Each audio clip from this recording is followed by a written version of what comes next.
It's the biggest race in any stock car racer's career, the Daytona 500. We've been building up to this day for about a week now, from the Budweiser shootout to qualifying and the Gatorade duels that helped set the field for this very race. And now, today is the day that it comes to fruition. It's time to kick the season off with one of the biggest and one of the most important races that every driver wants to put themselves in a position to win. Well, first of all, Mike, no driver is going to tell you this is just another race, because everybody knows it isn't.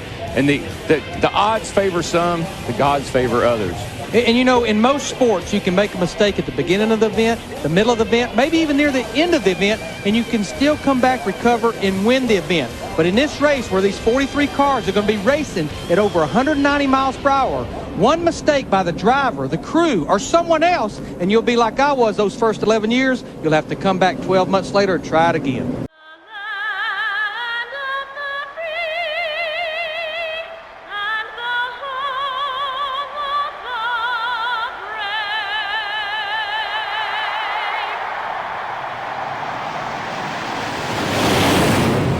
Gentlemen, start your engines.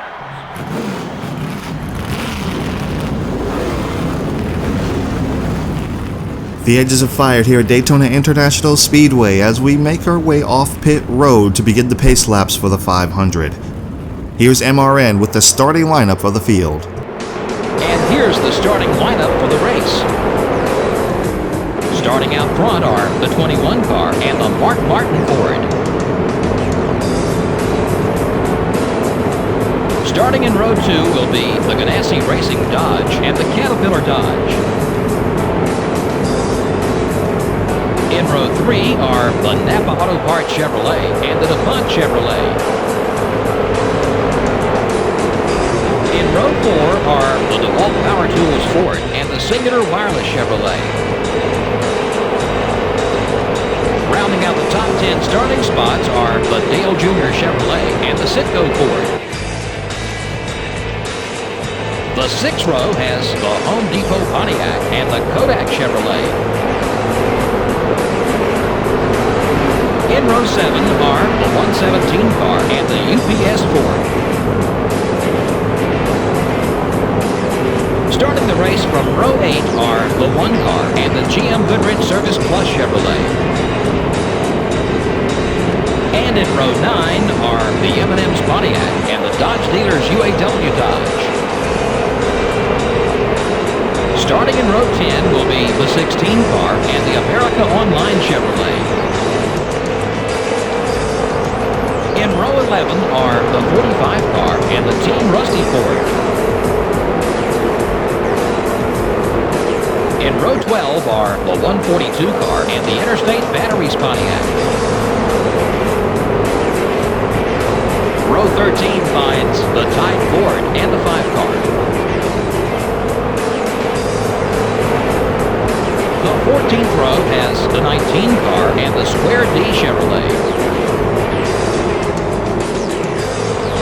In row 15 are the Target Dodge and the Rubbermaid Ford. Starting the race from row 16 are the 98 car and the 27 car. Row 17 has the 63 car and the Valvoline Pontiac. Starting in row 18 will be the UAW Delphi Chevrolet and the 28 car. In row 19 are the 127 car and the 26 car. In row 20 are the 46 car and the 151 car. Back in row 21 we have the Alltel Ford and the 143 car. And rounding out the field is the Lowe's Chevrolet. Darrell, months of planning, massaging, and preparation, it all comes down to this. We're ready to go. DW, I've been waiting for several months, several weeks. Reach up there, pull them belts tight one more time. Boogity, boogity, boogity. Let's go racing, boys.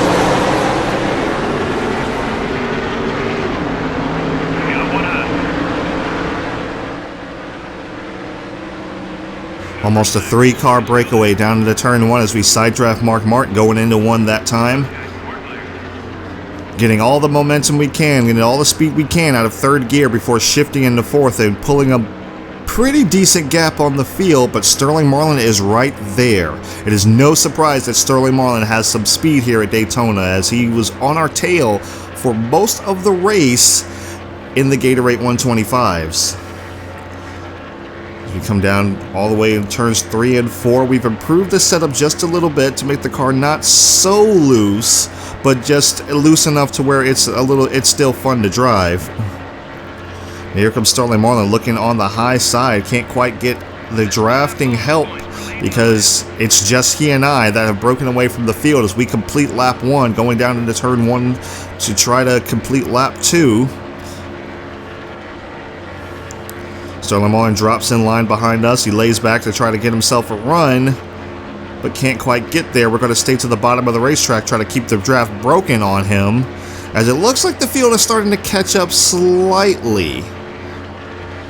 Slightly starting to catch up, but they're still not getting organized enough to actually make a difference. So right now it's just Sterling Marlin and I out front as we come off turn 4. He's trying to drop down a little bit. You see, he dropped down a little bit to try to get with us, but he just does it. The AI doesn't make that move to try to stay with you in the draft, so you can break the draft just by coming down to the bottom of the racetrack if you just completed lap 2. Sterling Marlin's got himself a pretty big run this time around. He's going to look to the outside. He's got no help. Without help, he's not going to really get around us. So he either has to wait for us to make a mistake or for some other car who didn't show the speed during the qualifier to catch up to us. But as you can see, we haven't pulled that far away.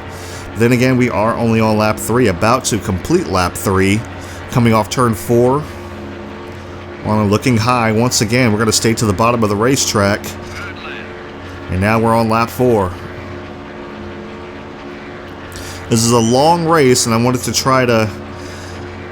I mean, it's a fairly long race. I'm not going to say that it's a long race since it's only 20 laps, but around this track, like 20 laps around here and around Talladega can seem like they just take forever sometimes. So we just got to pace ourselves and just kind of maintain.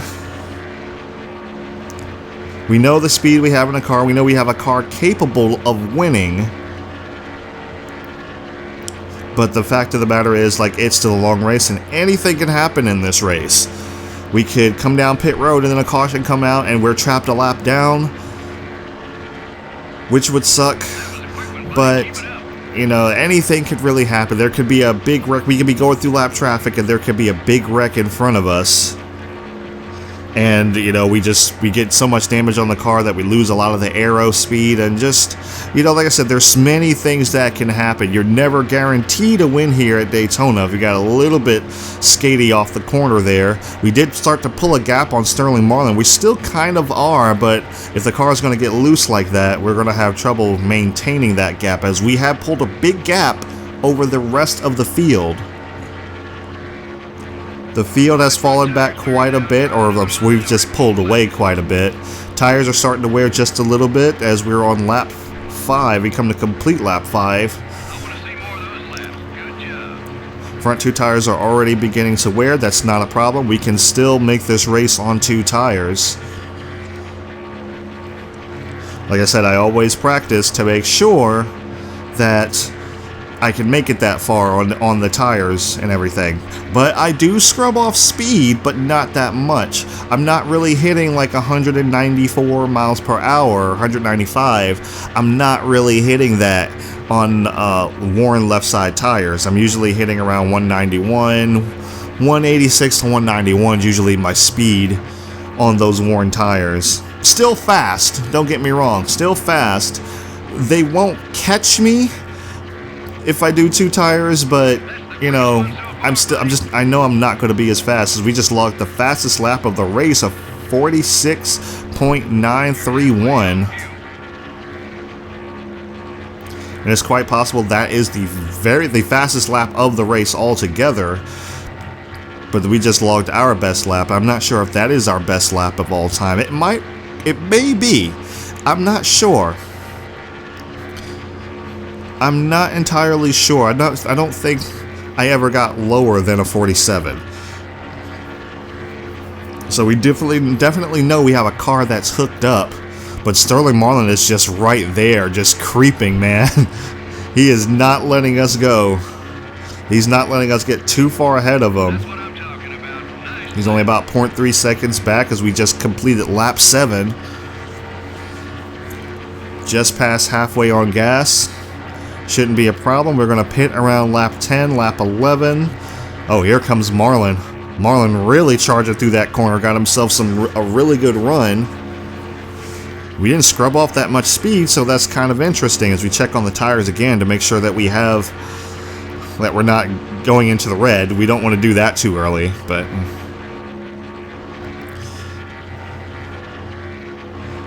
I'm thinking about taking a gamble here. And I'm gonna have to sit and think on that for a little bit. As pit stops are already happening, some people are already coming off pit road, and we just logged another fast lap of the race. So we're putting some laps in as we just lapped Bill Elliott. So when do we pit? That's going to be one of the deciding factors here. I don't know when we should pit.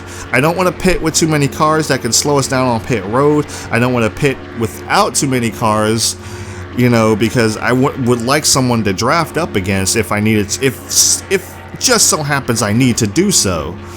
So I don't want to be by myself if I have a bad pit stop or something like that, but at the same time I don't want to be with too many people on pit road because that can cause an issue, can cause wreck, can cause damage to the car, and it's just, so it's always interesting in these restrictor plate races, especially the 500, when we should pit. We pulled a decent gap on Sterling Marlin now. He's beginning to fall back. Ooh. Tires are starting to feel a little bit wear in those tires right now.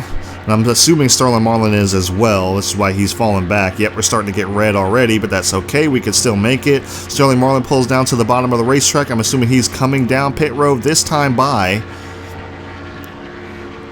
I'm not sure if I want to come down with him or not. No, I think I'm going to go ahead and stay out. Sterling Marlin's going to go ahead and come down pit road. We're going to stay out one more lap. And try to pull a little bit more time on him. And I don't know if he'll take a 2-tire pit stop or not, but I just want to take a chance, and I think I am going to take a gamble, guys. I have the speed, I have the power. I think I'm going to go for 4. We got a smoker down below that looked like Kyle Petty. It was too fast for me to really tell, but I'm going to go for 4 tires. I know I can win on 2, but I want to go for 4 tires. I think I'm going to go ahead and do that just to make the race a little bit more challenging. I want to see if we have the horsepower and the speed enough. Oh, we slowed down just a little bit too much there. It's okay. But yeah, we're going to take 4 tires, guys. 4 tires, full tank of fuel. And we're just going to call it there. 16.9 is the estimated time. Oh, we got some contact with the 143 car. That's going to hurt us in terms of time, which means we're going to lose a little bit more time to Sterling Marlin, who's probably coming around right now. Or I was coming around the backstretch right now anyway. Come on, guys. Come on, guys. Yeah, 18 seconds. Go figure. And that's part of that is because I probably left the damage repair on. They had to fix that.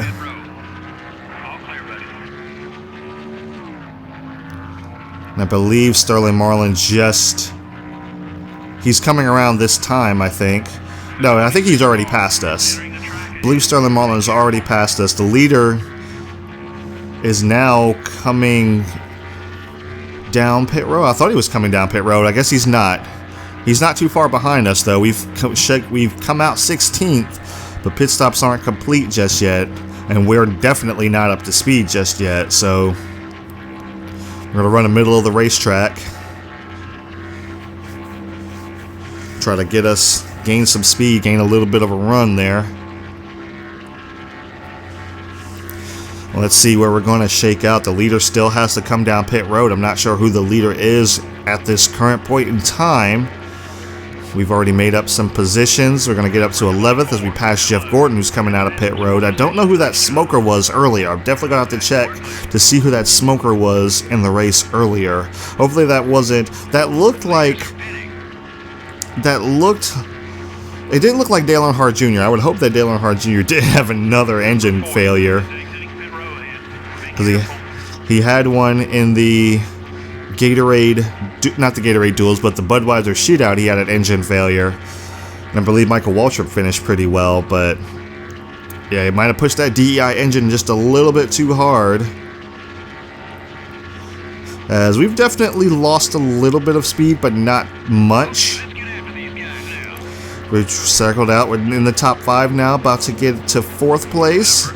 So we've just passed Dale Earnhardt Jr. So, okay, Dale Earnhardt Jr. is not out of the race. He is still very much in this race. And I haven't seen my teammate. I know he was towards the back there for a while, so I haven't seen him yet. Be interested to know what where Kevin Harvick is placing right now. Also, Robbie Gorda, the 31. I don't know where he's also a teammate, so I don't know where he is. But I haven't seen them all race, so I'm imagining they're back there in that pack. As we're catching up to, looks like 3rd and 2nd right now. Mark Martin and Michael Waltrip of DEI, so Waltrip having a good 500, no surprise there. We're going to go to the high side a little bit, try to build up a little bit of momentum. And I got to be careful about doing that because I don't want to get up into loose stuff and lose time and get into the wall or anything, as we're just getting a huge run on Mark Martin. As we get to his inside, but we're going to have to slow down for Michael Waltrip. Not too much, though. We did manage to give him a little push. And that got him, that helped him pull a gap on Mark Martin, but I think Mark's going to catch back up as we pass Michael Waltrip for 2nd place. We have 5 laps to go, and we're 5.5 seconds back from Sterling Marlin. Can we catch him? Do we have enough laps? Do we have the horsepower? I think we do, and I think we can catch him. When we can catch him, that's going to be the big thing. We can catch him. Can we pass him? Because if we catch him on the last lap and we can't pass him, that may be another issue. So we're just going to have to see. But we have made up some time on Sterling Marlin. He might be contending with lap traffic. That might help us out a little bit. 3.5 seconds. We have made up 2 seconds that lap on Sterling Marlin. And yes, Marlin is in lapped traffic, so he's getting held up just a little bit. That's helping us out. Just under 4 to go as we come down the back straightaway. Oh, but we're getting close. We're getting really, really close. This is going to be intense. As he does clear the lap traffic, we're going to have to try to get around these guys as well. So we're going to pull up right to the back, get the draft on them. Go inside Ron Hornaday, inside the 143 car, who gave us a little bit of trouble on pit road. Remember that contact we had? Halfway on gas. But we are okay. We've got 3 laps to go here at the Daytona 500. And we are in Marlin's draft. And we just come down the back straightaway with a big run. Almost 200 miles an hour. We just reached there. And we're inside of Sterling Marlin. And we're going to pass him and turns 3 and 4 and regain the lead here back at Daytona. Marlin looks high. As we're going to come to the line for 2 laps to go. We pull a little bit of a gap on him, about 0.1 seconds on Sterling Marlin, pulling just away just a little bit. But remember, Sterling Marlin has some horsepower, so now he's going to be in our draft. So we got to make sure that we're going to be careful enough to break the draft down the back straightaway. Sterling Marlin's running the high side, we're running the low side. We're going to come up to the top of the track to make sure we get a good entry into turn 3 and 4. Don't want to scrub off too much speed. We're starting to lose it just a little bit just because of our tires starting to wear. But we're still really fast. And here we come to the white flag. Bell lap, 1 lap to go. Led the most laps today. Sterling Marlin 0.2 seconds behind. He's not very far behind.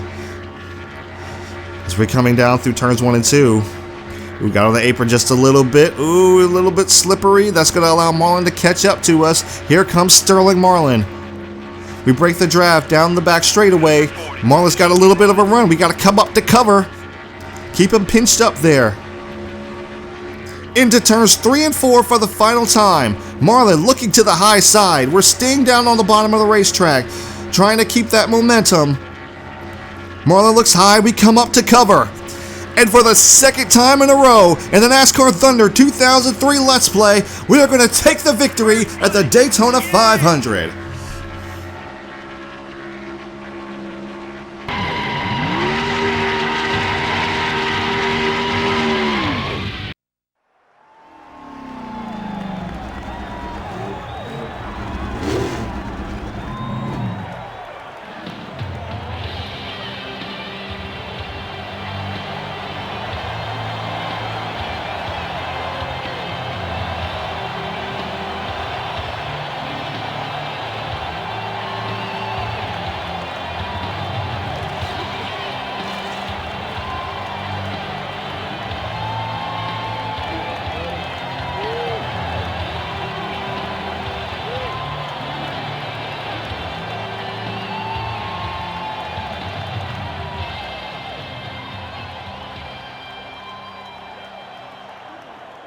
Not a single caution lap was run in the whole race. You know, that's pretty amazing. It says a lot about the quality and true talent of these NASCAR Winston Cup drivers. The 21 car ran in clean air pretty much all race long. Doesn't get much better than that. He led the most laps, and more importantly, he led the last lap, which gives him the victory. We hope you enjoyed today's broadcast of NASCAR Winston Cup Racing on MRN, the voice of NASCAR. Alright guys, so here are the race results for the Daytona 500. We have clinched 2 Daytona 500s in a row. We win the Daytona 500. Sterling Marlin comes in second, Mark Martin in third, Michael Waltrip in fourth, 5th is Dale Earnhardt Jr., 6th is Jeff Gordon, 7th is Tony Stewart, 8th is Kevin Harvick, our Richard Childress teammate, 9th is Dale Jarrett, and rounding out the top 10 is the 99 Roush Ford of Jeff Burton. And here are the rest of the field where you can pick out your favorite driver. Winner's purse of $1.4 million, time of race 16:43, no cautions, 4 lead changes, average speed of 179 miles per hour, and the margin of victory 0.2 seconds. So Amy Hicks finishes 37th, not very good for her. Let's see who else. I have Eli Gold there. I don't know if that's his actual name. I just see E Gold and I associate it with Eli Gold. Chad Chaffin in the number 16 finishes 30th. And just kind of checking on the rookies here. And Jay Moore, they're all kind of new and everything. Alright, well, let's go ahead and get to the point standings. Not that it really matters, but let's go look at it anyway. Alright guys, so here are the point standings, and it's pretty obvious the top 4 are going to be the top 4 that finished in the Daytona 500. Dale Earnhardt Jr. 5th, who rounds out the top 5, but we're currently leading in points, 10 points over Sterling Marlin, who had an extremely strong car, but I believe part of our saving grace was him being caught back in traffic. Let's check out the rookies. Actually, go to the awards. Weekly award, we got the pole award, led the most laps, and also we got the win. All charged up goes to Jimmy Johnson. He did move up quite a few spots. I saw him. He did start last. He was having awful speed weeks for some reason. And we have Jay Moore as the rookie of the race.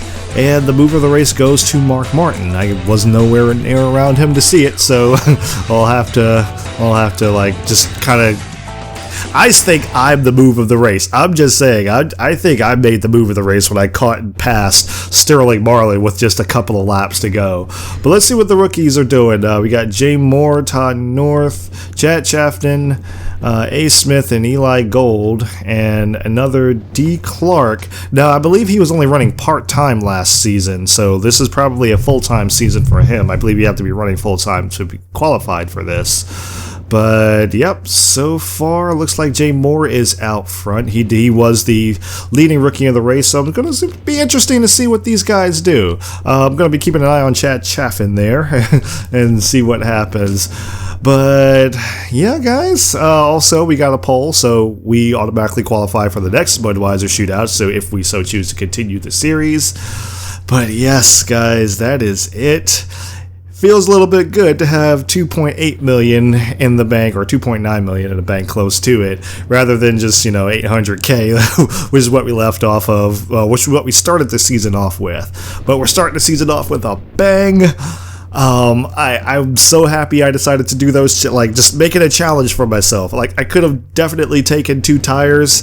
It would have been a little bit risky, but I could have definitely taken 2 tires and just kind of solidified the win. But I wanted the challenge. I wanted to challenge the horsepower of this car and make it interesting, and it all panned out. Sterling Marlin and I have had some great races these past couple of ones. One of these years, I'm going to sweep Speed Weeks. One of these years, I'm going to do it. I don't know when, but one of these years I'm going to do it. But our next race is at North Carolina Speedway, aka The Rock, for the running of the Subway 400.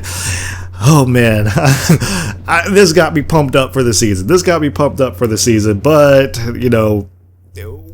we'll definitely see how we really are when we're not on a super speedway. We'll just have to see how that really goes. But anyway, guys, we're 2-time Daytona 500 champions. How about that? Oh man, it feels good. But anyway, thank you guys for tuning in to McBlam Racing on McBlam Entertainment, where we try to bring a little bit of enjoyment to your day every day. If you enjoy these races, we're going to do them every weekend following the NASCAR's Monster Energy Cup series on live TV. And thank you guys so much for watching, and I will see you at The Rock.